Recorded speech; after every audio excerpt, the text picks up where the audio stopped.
Bienvenue dans le podcast Change. J'avais une idée pour la création de ce podcast autour des mots-clés qui, je crois, guident ma vie depuis maintenant plusieurs années. Je pensais à la pratique de la conscience, à l'honnêteté que l'on peut choisir d'avoir envers soi-même, qui nous mène à l'authenticité, qui pour moi aujourd'hui est une clé même de ma façon d'être au monde. En tout cas, je fais tout pour. De la guérison et des émotions. Mais tout ça, ça faisait un petit peu long pour un nom de podcast. Et puis j'adore l'anglais et comme c'est moi qui décide, voici donc Change. C'est un peu le podcast où finalement je viens de partager les outils de mon chemin de développement personnel, de mon chemin de reconnexion à moi. Je suis Maëlle, je suis sophro-coach. J'aime me mettre au service de celles et de ceux qui sont prêts et prêtes à regarder à l'intérieur d'elles-mêmes pour prendre les rênes de leur vie, pour créer leur vie sur mesure, pour se reconnecter à leur pouvoir personnel. Et qui sait peut-être, à œuvrer pour un nouveau monde. Be the change you want to see. Je te souhaite un magnifique chemin et une très belle écoute.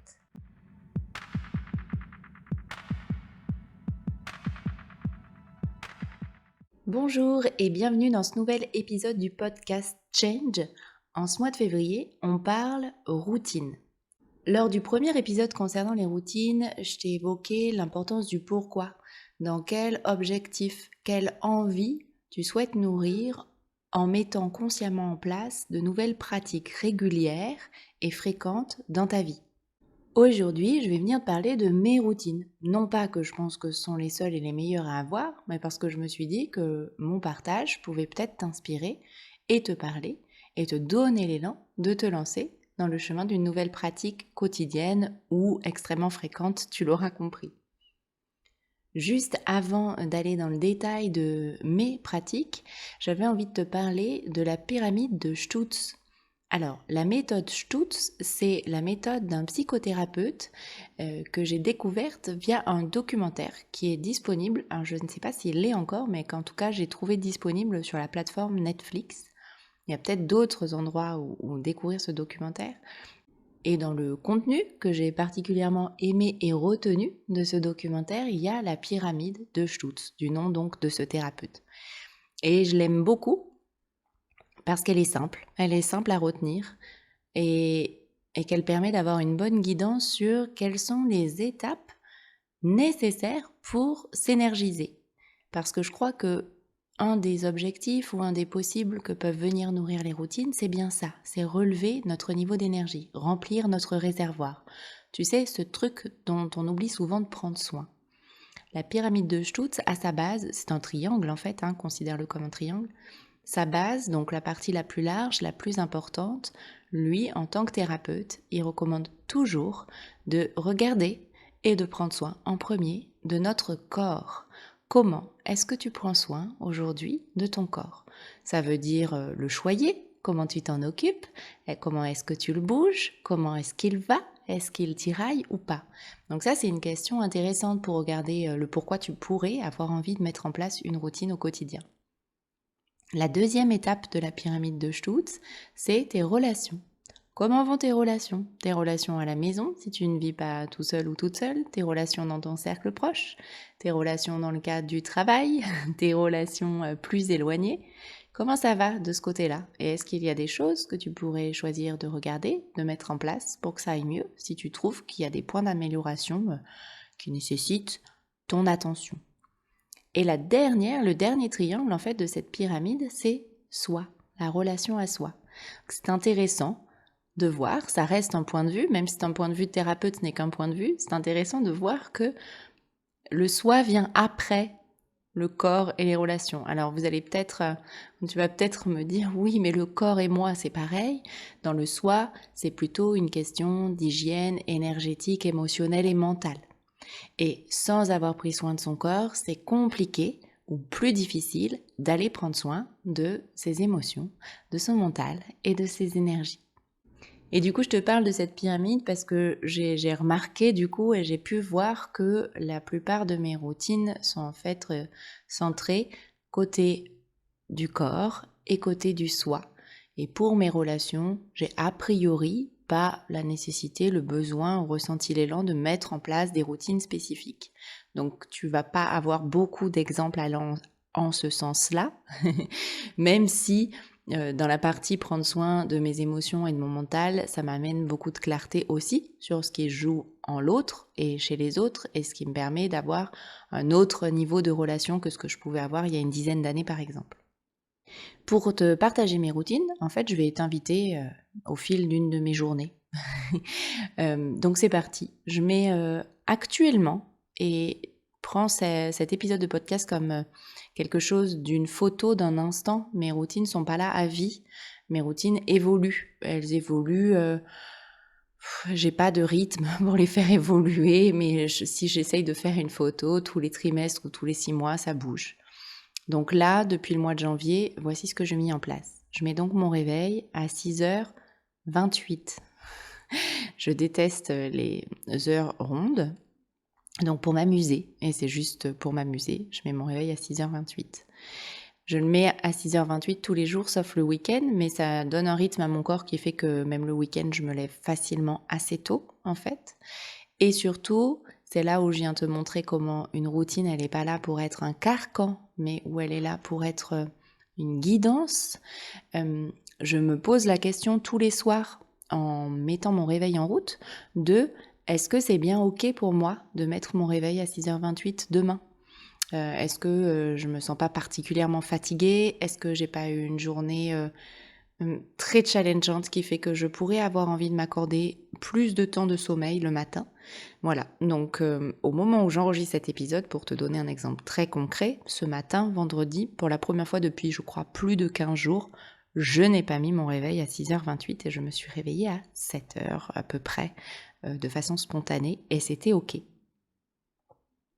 Je me lève donc à 6h28, ma première action au réveil, c'est de boire un grand verre d'eau. Ça, c'est une de mes plus anciennes routines ancrées depuis toujours. J'ai cette petite tendance à ne pas m'hydrater assez, donc c'est un peu ce truc de au moins là, je sais que j'aurai ce quota-là. Donc c'est vraiment très important pour moi, puis ça m'éveille vraiment. Donc c'est non négociable et c'est devenu automatique comme d'aller me laver les dents. Après être allée aux toilettes, la deuxième chose que je fais dans le cadre des routines, c'est de déployer mon tapis de yoga.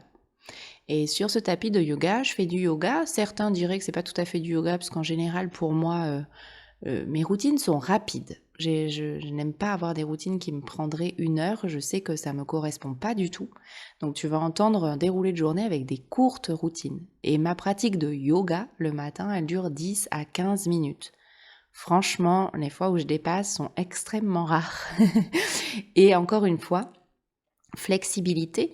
Il m'arrive de me lever certains matins avec pas envie de faire mon yoga. Donc en général, je déroule mon tapis quand même et je me mets en posture de l'enfant et je m'étire 2-3 fois. Ça dure 3-4 minutes, mais j'ai pas rien fait. Et ça, c'est super précieux parce que dérouler ce tapis et faire le temps de cette pratique, même quand c'est moins de 5 minutes, ça change l'énergie de mes journées. Je varie aussi ce qui se passe sur mon tapis de yoga. Parfois, quand je suis très fatiguée et que j'ai besoin d'être en énergie dans ma journée, je vais faire plutôt 5 à 10 minutes de pratique de respiration intensive et de mouvement debout pour m'énergiser, pour vraiment aller secouer mon corps. Je fais un peu de shaking aussi, c'est-à-dire cette pratique qui consiste à se secouer de partout, juste pour me réveiller. Donc j'ai pas sur mon tapis de yoga un enchaînement que je pratique, voilà, je cherche absolument pas la performance à cet endroit-là, je cherche à réveiller mon corps et à me muscler légèrement, tout simplement. En ce moment, après c'est, on va dire donc 15 minutes maximum de yoga, je m'offre un temps de lecture après. En ce moment dans mes journées, j'ai peu de temps à consacrer à la lecture, donc j'ai 10 à 15 minutes dédiées à la lecture. Toute la tribu est au courant, donc en général on me fiche la paix, même si les enfants commencent à se réveiller à ce moment-là, j'ai mon temps de lecture et après je suis disponible. Donc ça c'est aussi pour te montrer que tes routines, si tu ancres le fait que c'est vraiment important pour toi, à part à avoir des enfants en bas âge qui ont vraiment besoin de ta présence à la demande, à partir de 3-4 ans et au-delà, ça se transmet en fait, ce besoin-là, ce cadre-là, et l'autonomie qui peut aller avec pour que les enfants soient capables de passer 5, 10, 15 minutes tout seuls le matin. Et quand je dis tout seul, en l'occurrence, les miens là sont pas très loin de moi quand je lis, et quand j'ai vraiment besoin de lire dans le calme, je vais me réfugier dans ma chambre, mais je suis souvent au salon à ce moment-là. Pour mes routines matinales, ça s'arrête là. Après, il y a le vraiment matinal du réveil. Après, j'ai mon petit déjeuner, tout ce qu'il y a de plus classique, même si en ce moment j'ai tendance à aller vers des smoothies, parce que je sens que mon corps a besoin d'énergie vitale. Et puis, la dernière pratique que je vais avoir de façon quotidienne le matin, c'est après le petit-déj et le temps avec les enfants où je passe à la salle de bain. J'ai ajouté, juste avant de prendre ma douche, une micro-pratique de yoga du visage. Mais alors pour le coup, une fois que j'ai regardé, ça m'a pris un quart d'heure pour regarder un tuto sur YouTube, 2 fois, je crois. Il y a 2 fois où j'ai pris vraiment un peu de temps pour faire cette pratique de yoga du visage. Et là, maintenant que c'est intégré depuis plus d'1 mois dans mon quotidien, ça me prend moins de 2 minutes. Donc c'est tout à fait rentrable dans un timing matinal pour moi, en tout cas. Et ça me fait du bien. J'ai l'impression que mon visage est plus détendu, ma peau plus lumineuse. Et puis c'est une occasion supplémentaire pour moi le matin de mettre ma conscience sur ma respiration. Je le fais déjà pendant le yoga, je le refais pendant le yoga du visage. Et mettre de plus en plus de temps où ma conscience est sur ma respiration, c'est important pour moi en ce moment.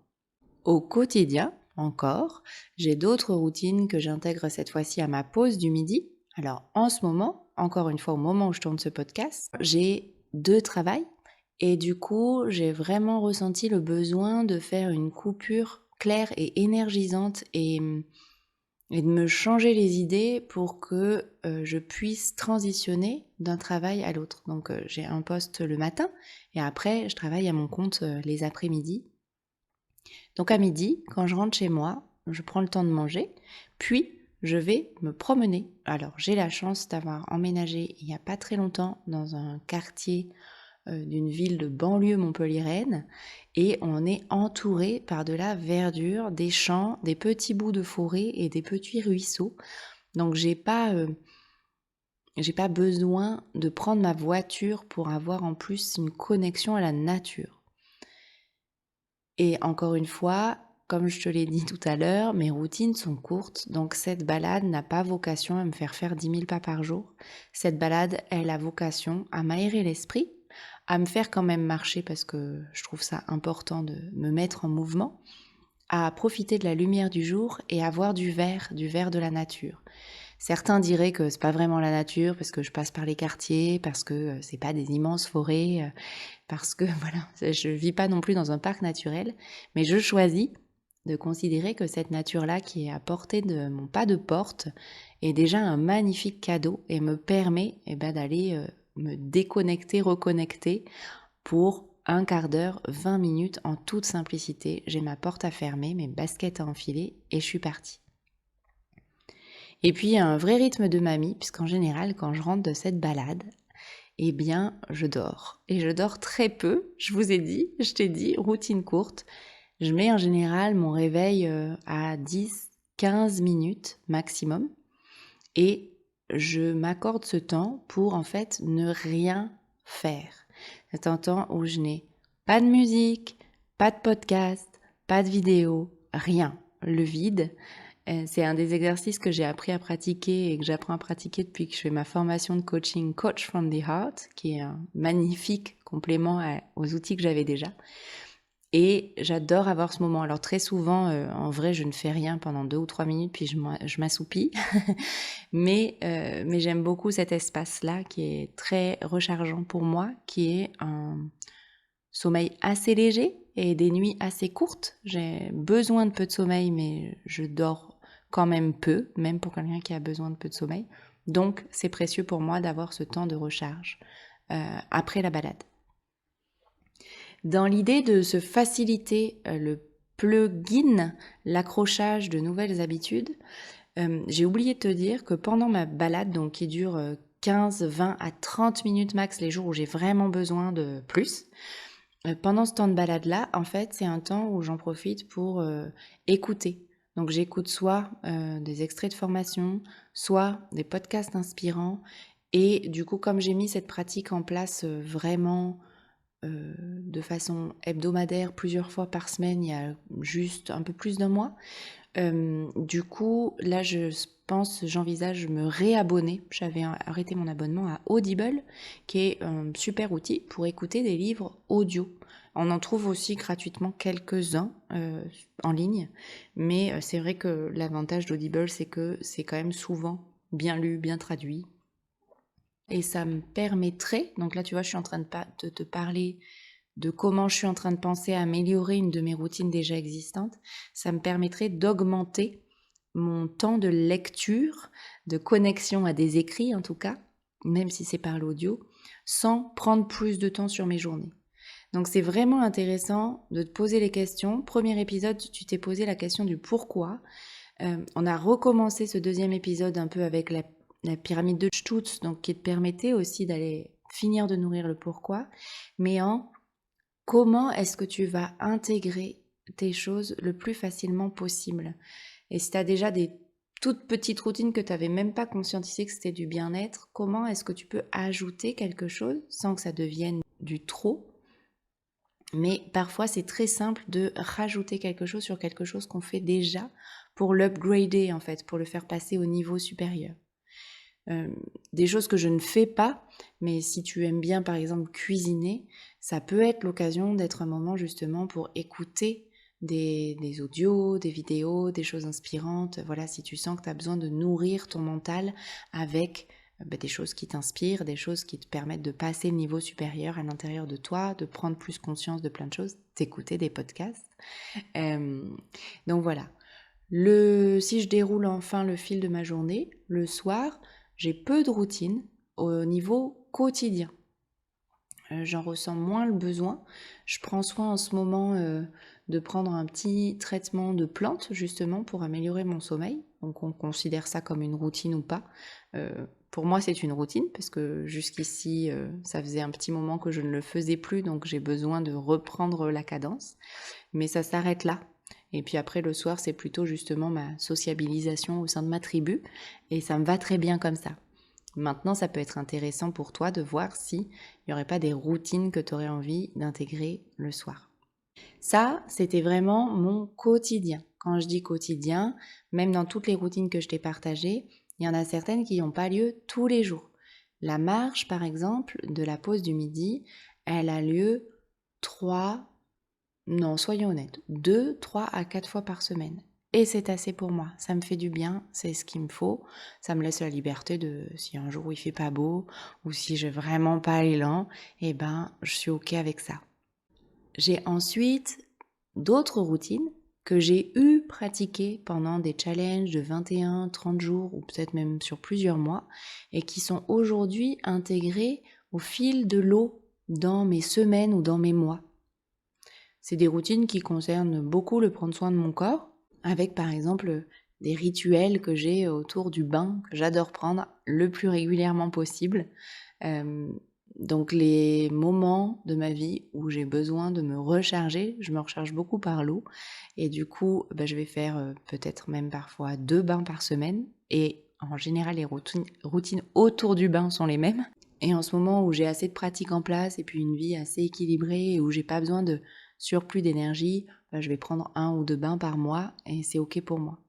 Donc là, autour du bain, pareil, je te donne des idées. Je commence par un brossage à sec. J'ai une brosse pour me brosser le corps.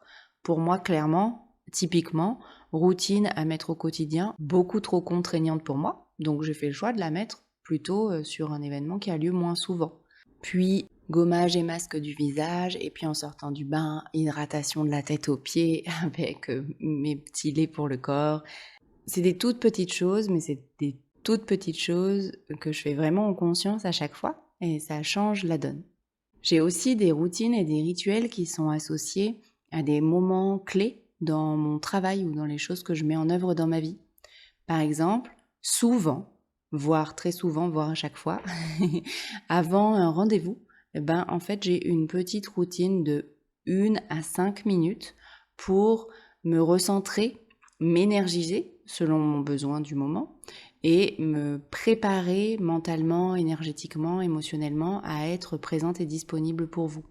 Donc, tu le sauras si jamais tu réserves un rendez-vous de coaching avec moi ou si jamais tu t'inscris sur un des programmes en ligne que je propose, avant un live ou avant un rendez-vous, j'ai en fait 5 minutes de pratique. Dans ces 5 minutes de pratique, ça peut être assez au feeling et très très simple. J'aime bien me connecter à l'aromathérapie. Donc j'utilise souvent une ou deux huiles essentielles que je vais mettre sur mes poignets, sur mon cou, dans ma nuque, selon mon besoin. Sur mes tempes aussi, si j'ai besoin d'être focus, si j'ai besoin de rezoomer sur mon focus. Je peux aussi, et j'aime beaucoup, mettre de la musique et chanter à tue-tête ou danser. Ce sont des choses et des pratiques qui sont extrêmement efficaces pour moi. Ça peut m'arriver aussi de me mettre plutôt en mode micro-méditation, de recentrage, si c'est là plus mon besoin. Mais clairement, c'est plus souvent la musique, le chant et la danse qui prennent le dessus. Donc voilà, plein de pistes pour toi à explorer. Encore une fois, il existe plein d'autres routines. En fait, tout ce que tu choisis de mettre consciemment dans ta vie au quotidien pour te sentir mieux, tu l'auras compris, dans ton corps, dans tes relations ou dans ton soi, dans ton mental, dans tes émotions, dans tes énergies, sont des routines. Et donc, il y en a une bibliothèque gigantesque. J'espère que tu trouveras peut-être de l'inspiration dans celle que je t'ai partagée aujourd'hui. Et nous aurons le plaisir de continuer à parler routine la semaine prochaine avec mon invité. Si cet épisode t'a plu et t'a inspiré, n'hésite pas à le dire. N'hésite pas non plus à venir agrandir le catalogue des routines disponibles pour tous les auditeurs et auditrices en commentant peut-être avec ta meilleure routine à toi ou celle que tu as essayée et qui t'avait pas plu. Enfin voilà, viens nous partager ton expérience. N'hésite pas à liker selon la plateforme sur laquelle tu es. Tu peux rajouter des étoiles. Je te souhaite une excellente fin de journée et je te dis à très vite.